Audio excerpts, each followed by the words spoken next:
You know, when I moved to the Maryland marketplace and I moved into Baltimore, I had a chance to go to a restaurant and I had an incredible meal. You know, my family's from Jamaica, so, you know, I appreciate good food. And I go to this restaurant and I'm like, man, this place is really well run. And then I had a chance to hear the story of the owner. And I saw immediately after meeting him that there was something different. You know, when one of the benefits when you come to this country from another country is you can see the same thing different. My grandfather used to say, fish discover water last, because when you're in the thing, you don't realize you're in the thing. But when you come from another perspective, you see opportunity. And the gentleman I'm going to introduce you to is someone who didn't just come to the US from Jamaica and see opportunity. He seized the opportunities that came across his path, and he's built an incredible business for himself and for his family. He's someone I have a tremendous amount of respect for. And I mean that sincerely because I've known him for a long time now. And to see what he's accomplished, when you hear his story, you're going to understand how the greats think and what it takes to be really, really great. So I appreciate you taking time to hop on here with me, Mr. Murphy. Thank you very much for I know you're a busy, busy man. So I appreciate you taking time. My pleasure. Good to see you. So Mr. Donovan Murphy, owner of Island Cuisine in Greater Baltimore. Actually, I can't even say Baltimore anymore. I used to say Baltimore, but now you're in other parts of Maryland, down in like Silver Spring area and all that. How many locations do you have right now, Mr. Donovan? We have 6. We're working on another concept, which will be the 7th. So do me a favor. For the people, I want people to understand how successful people work. So if you could do me a favor and share your professional background, like educationally, and how you just came to the US and when did you come over? Let's start there. Yeah, I came over in 1997 on an academic scholarship. And I went to UMass. But while at UMass, I was doing, by schooling, because I was going to a community college and university at the same time. So I would do community college on the weekend. So instead of graduating in 4 years, I did it in 3. So, the essence of timing. It was a scholarship. So if I got it done quickly, the scholarship was provided by Georgetown University. If I got it done quick enough, I would have been able to go to grad school there, but I had another opportunity presented itself. And I was working as a junior engineer from Pittsfield, Massachusetts, where we were looking at the level of PCB, which I studied in school because I studied environmental science. And I got a job as a junior engineer, but that short-lived because there came September 11 and the project lacked funding. So guess what? I had to find another job. I was working as a street side photographer because I need to do something to pay my rent while in New York City. I got this fancy, prestigious job, but when the alarm sounded and we couldn't find any money to pay the rent, I had to do something. And then a project came about provided by Cable One in New York City at the time. And I got an opportunity because they wanted someone who was bilingual. And I just finished school. I wasn't fully bilingual, but I knew enough to survive. And of course, when you know, you gotta know. When the time comes, you couldn't figure it out, you had to. And I got a job as a bilingual individual, and I studied fiber optics engineering, and it started there. So wait a minute. You just said some other things that I didn't know.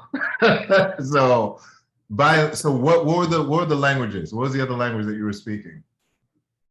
I speak Spanish because the scholarship that we got was provided by Georgetown University, and they thought it was disadvantageous for some of the other students who came from South America, us as Jamaicans. English is our official language, so we had an advantage. So we were forced to study Spanish as well to even the playing field. So Donovan, so you end up working. It's being dual languaged, sorta, right? You said enough to get by. So you basically, I'm going to imagine this. I'm going to imagine you saw the opportunity and you said, I'm just going to jump in there and I'll figure out the rest later. Absolutely.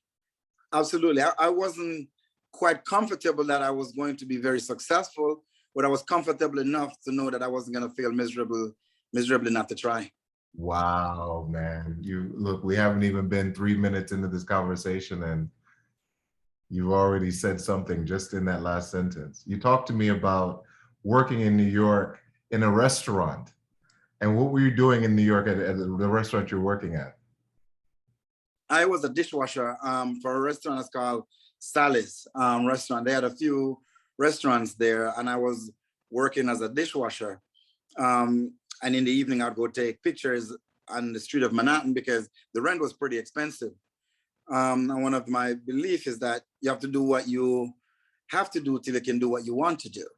So I was doing both, and I got fired from that job, not because I was lazy or not because, but it was because I saw something else and I was practicing what else I was going to do within evening, not long after that. So that wind up, and it was a good reason because I was about to go to Louisiana after that to start my engineering course. Man, you know, people used to crack jokes about Jamaicans having 2 and 3 jobs and whatnot. Yet, so there's a lot that can be learned from work ethic, man. And what I love and I appreciate is that you never were too big to do the things necessary to get where you wanted to go. You know, like here you have this great university education, you have this professional career you're getting into, but you're like, I need to make money right now. So I'm going to take these photographs in New York. I'm going to wash these dishes in New York. And today, I don't know how you feel, but I feel like sometimes some people feel like they're almost too good to do certain things to make money. Like their chest kind of puffed up when you say something. Do you find that for people? Like they feel like I I believe that where a desert ends, green grass grows, and you have to know that everything comes with an expiration date. So when you know coming with an expiration date, you can do anything.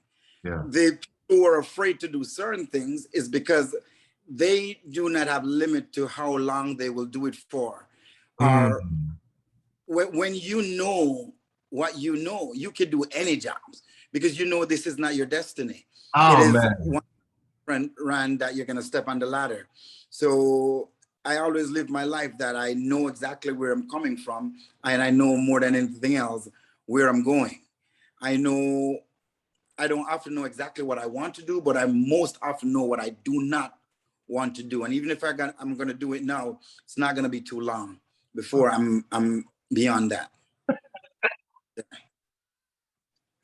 Now people are starting to see why I wanted you to get on and have this conversation. I knew this is exactly the kind of conversation that I'd be hearing from you. Everyone, you cannot do what this man has done without thinking a particular way. How did you begin Island Cuisine? So Island Cuisine is so well known now, not just in the greater Baltimore marketplace, but throughout Maryland. And I remember meeting you, and I want to say you had, I think it was maybe it was 2 locations at the time where you were about to open up your second one, but you still had a full-time job while you you had your restaurant. So explain how that worked out. How are you able to work full-time and still have your restaurant? Well, the thing about it is I like full-time.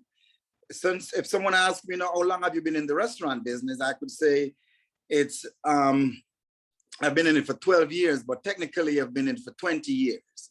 And why it's been 20 years is because I've worked double the time that some people would have invested in their own business. So it's been a long time. How I got started is when I came back from Louisiana, when I went down there after leaving the dishwashing job in New York, and I went to study fiber optics, I came back and I started working for Northrop Grumman and Comcast Cable. And I was doing some projects for Northrop Grumman. So I find myself doing 2 jobs all the time. And I let go of the Northrop project because it came with limitations. And I started working for Comcast as a fiber optic engineer. And it was a short-term project that we learned real quickly, because of your academic capabilities. They push you into it. It was a mini cruise that we went on for 22 days. So we were working like 18, 20 hours a day on the water. No distraction to get this engineering piece covered. So while I was working up in Liberty Road, and this Jamaican restaurant I used to go to for lunch. And when I go there, I like the taste of the food. I love it. I just never liked the service. I would go there often, and one day, guy said to me that I know a restaurant up the street that's going out of business. And I went and I decided to buy it. But the first summer off, I bought the restaurant, which is a huge part of my savings in business. And I bought it. The summer I walk outside, not owning my own business ever. And when no one came in the restaurant for the day, up till around 2 o'clock, I put my hand up to God and said, what did I do? But then I realized that was the moment for creativity. And I stopped Northrop and I started working at Comcast, because I was spending most of the days now at the restaurant trying to figure out how I'm going to get back some of my money and get people to be interested in my business and what I'm going to do differently. So I went out single-handedly to all the malls, all the supermarkets around, all the barbershops, and I'd spend 5 hours every day. It was purposed for that. Those 5 hours every day was purposed for promoting the business. And I realized that people gravitate to, whenever you're kind, whenever you treat them well, they'll remember how you make them feel. So I started off giving. So when someone comes in to patronize the business, I would make sure they leave with something. That's right. Whether it's a drink or something, I would make sure they leave with right. a bowl of fruit. And then I came up with a great idea of taste testing. That's right. And it's kind of an introductory way to give someone what you have. Right. And that is how we came up with our principle of gifting in the business. When someone comes for the first time at any one of my locations, I make sure I create a small plate of food for them to taste test the different things that we have. And that has worked. But when I was working at Comcast and running the business at the same time, I realized that it was pulling me both ways. Yeah. But I remember a great speaker once said, how can you be broke and be often tired? They just don't go hand in hand. If you purpose your time for something, you're no longer tired. You get energy from your endeavors. You get energy from your purpose. You get energy from your ambition. Yeah. And sometimes when people are often tired is the lack thereof in ambition and goals. But when you have those, you're not often tired. You can't wait for daylight to start again because you accomplish something every single day. And I started working on, when I bought the restaurant, I started seeing customers coming. And I realized that if you inject this idea with effort, it will be materialized and you will indeed reap success. And it's just a matter of time. If you keep adding one customer every day, within 1 year, you've added 365 customers to your business. And it doesn't take 1 year to build business, it takes a while.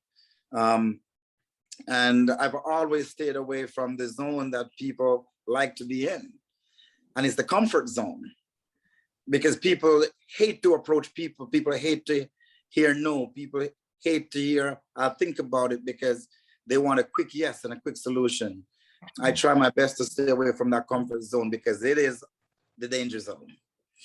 Man. Yeah. You just gave a lot of wisdom, and you gave a sermon. There was at least 3 sermons in what you just said, Mr. Donovan. But when you talked about that injection of that energy into that vision and that purpose, because by the time you transitioned on to go full time, you were working full time with 3 restaurants. Is that right? Totally. I remember one time I went to Restaurant Depot, and I was purchasing some shrimp, and I saw a guy came in and he bought 6 chafing dishes. I was wondering, what is he doing with those? And I was like, okay. And he explained to me that he does some events, some parties and some stuff that, I was wondering if he can do catering, why can't I? And the following week I went on board 4, and waiting for the opportunity to come. So when someone comes and asks me if I do catering, the answer would definitely be yes, because here are my chafing dishes. So I always try to be prepared and have something ahead of time. I remember one time a lady came in my office and she said to me, Donovan, do you guys do crudité? First, I was hearing that word. I never knew how it's spelled. Never knew how to identify the word if it begins with K or C. But my answer was yes. Because if there is something in the industry called crudité, I will have to figure it out before the time comes for our event. That's right. Yeah. She later revealed to me that she knew I never knew what to do, but she was impressed by the fact that I was willing to try to get it done. And she knew it wasn't impossible to get done, but I knew how to make crudité that day. I'm hoping everybody is watching this really is getting a sense of not just how you think, but how one has to think in order to not, do the average things. The people that want to excel. But I think today in our society, we think that everything is Instagram, Insta this, Insta that, like everything is Insta. And so they look at success as Insta, and there must be a shortcut to it rather than they're trying to, like sometimes people I feel are trying to avoid the work. They're trying to find an app for that. Like they're trying to find some way to shortcut. And, I see the difference because you've grown during the pandemic. And look, some restaurants and businesses that I went to for years that have been around for a long time were gone, yet you've expanded. How have you been able to expand? Because a lot of other industries, and especially in the food business, they're shrinking. How have you expanded during these times with COVID? I think the unconventional way of doing business, and I am a risk taker, and I am often comforted with my own. If I don't do it, someone else will. I remember April 18th. Wow. April 18th, I remember I was sitting in my dining room with almost 80% of my senior staff. And that was the day when I knew they were looking at me like the military is downtown. They're going to get everyone off the road and everything is going to be a certain way. What are we going to do? And they were looking at me with, you say you're the owner. We expect you to find a solution. We expect for you to get this thing going. We're depending on you. And because of we're depending on you so much, I had to become resourceful. I had to exert a certain level of strength and tenacity of purpose. And that is the day I remember most for a long time, because I had to garner every single strength that I had and show bravery that we can't be afraid of this pandemic. We have to do something, and all we have to do is protect ourselves. And we tried our best, and no one in the business caught COVID. And because we followed the methods. And some other big restaurants called me and wondered, how did I do it? And it was just the absence of fear. It was just the absence of fear. What can happen? What the worst thing could have happened is, but what's the best thing could have happened? And I think in this case, the best thing happened because we opened almost 2 restaurants in the pandemic. Wow. Everyone. And our business grew in the pandemic. So, in an unconventional way, if you make up your mind, and in the pandemic, our biggest restaurant thus far has opened in the pandemic. Wow. One of the things that when I ask these questions, other people are hearing the answers, but you're giving so much value to me, which is what I appreciate. And everyone, that mentality of breaking through on the other side of fear, because I think everybody on here can relate to and remember how bad things really were. And here you are charging forward. So that just says it all. That just says it all. But I'm curious about a couple more things.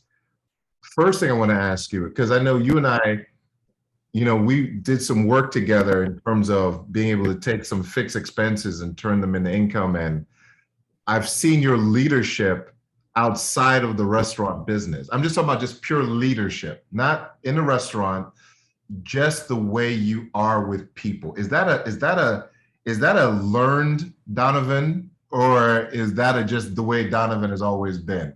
Because man, I feel I could drop you in any room, and by the time you walk out the room, the whole room's gonna be in love with you. So how does that work? I think one of the most important things for me is I try to remember my responsibility.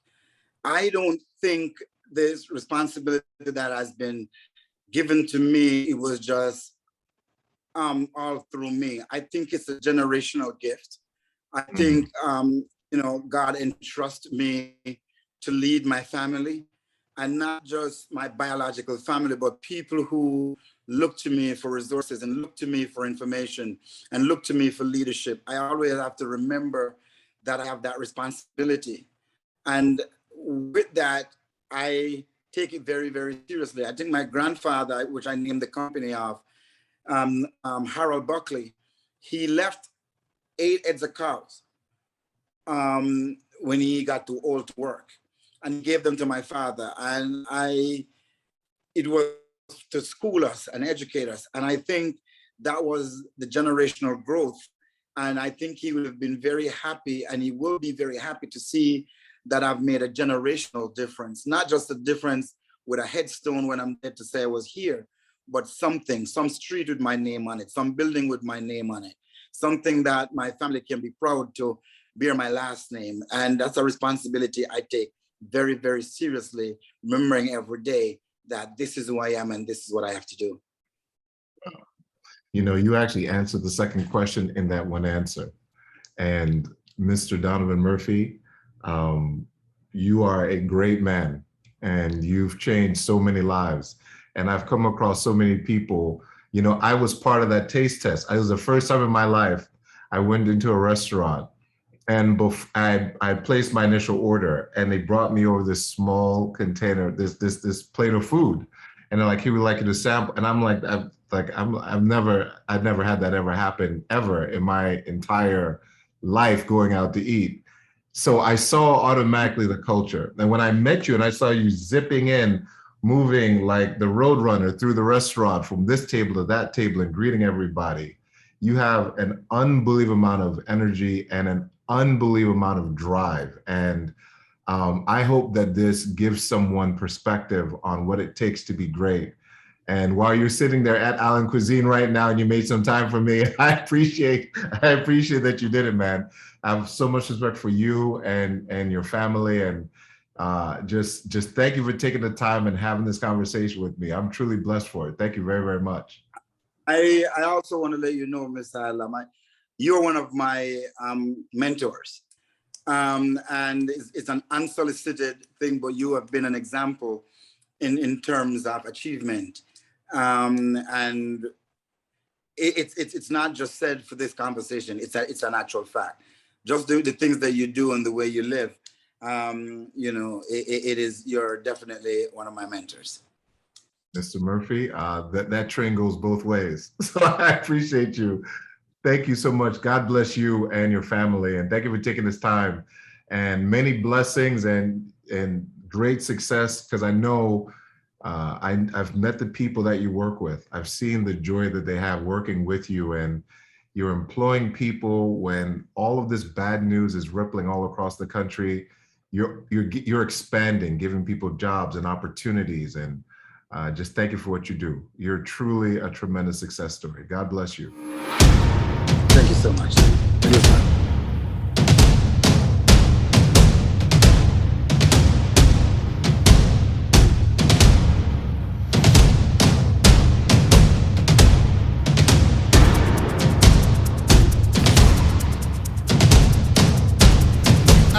took time to learn about how incredible you were, nothing would ever stop you.